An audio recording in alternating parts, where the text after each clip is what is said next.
Tidak ada yang berani berurusan dengan pria ini. Ia merupakan raja pertarungan di dalam penjara. Tapi saat ini Vino terlihat sangat jauh berbeda. Kali ini pertandingan belum dimulai, ia sudah mengaku kalah. Semua tahanan dan para sipir bingung dengan apa yang dilakukan Vino. Lawannya menyerang dengan sangat brutal, namun ia tidak melawan sama sekali. Hal itu merugikan ratusan ribu dolar dari keuntungan para sipir. Kepala sipir memerintahkan agar ia digantung sebagai hukuman. Vino yang digantung selama beberapa hari di tempat panas dan hujan. Ia tidak menyerah sedikit pun. Semua tahanan yang melihat tekad Vino tersentuh dengan pemberontakan yang dilakukan. Mereka mulai mengerti, lomba pertarungan di dalam penjara hanya alat untuk menghasilkan uang bagi para sipir. Jadi para petarung mulai berdamai satu sama lain dan mulai memberontak. Kekayaan para sipir mulai memudar. Mereka mengeluarkan mesin pembunuh untuk menghabisi Vino. Ia tidak berdaya. Saat kondisi genting, Vino memukul pintu penjara. Mendengar suara pukulan itu, mesin pembunuh itu tiba-tiba melepaskannya. Ternyata saat Vino di dalam penjara bawah tanah, ia mendengar seseorang memukul tembok. Vino selalu membalas sebagai tanda.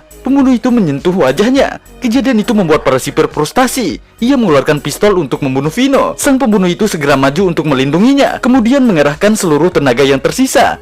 Ia melempar sipir itu untuk mendobrak pintu penjara. Para tahanan bergegas keluar dari sel mereka dan melakukan pemberontakan. Vino mengambil kesempatan untuk melepaskan Fernandez, sang psikopat. Kekacauan terjadi. Mereka berusaha melarikan diri. Fernandez mengajak Vino menuju selnya. Ia mengeluarkan buku harian miliknya. Di sini ia mencatat bukti kejahatan sipir selama bertahun-tahun. Ternyata Fernandez bukanlah seorang psikopat. Setiap orang yang dibunuh adalah orang jahat. Dia memberikan buku itu kepada Vino. Ia ingin Vino pergi membawa bukti dan mengungkap kebusukan para sipir di dalam penjara. Fernandez membantunya melarikan diri, tapi ia tetap tinggal di dalam penjara karena ada misi penting yang harus dilakukan. Vino mencuri seragam dan mobil sipir untuk melarikan diri. Vino menggunakan seragam dan mobil sipir untuk keluar dari penjara. Ia berhasil keluar dari penjara sesuai dengan rencana, guys.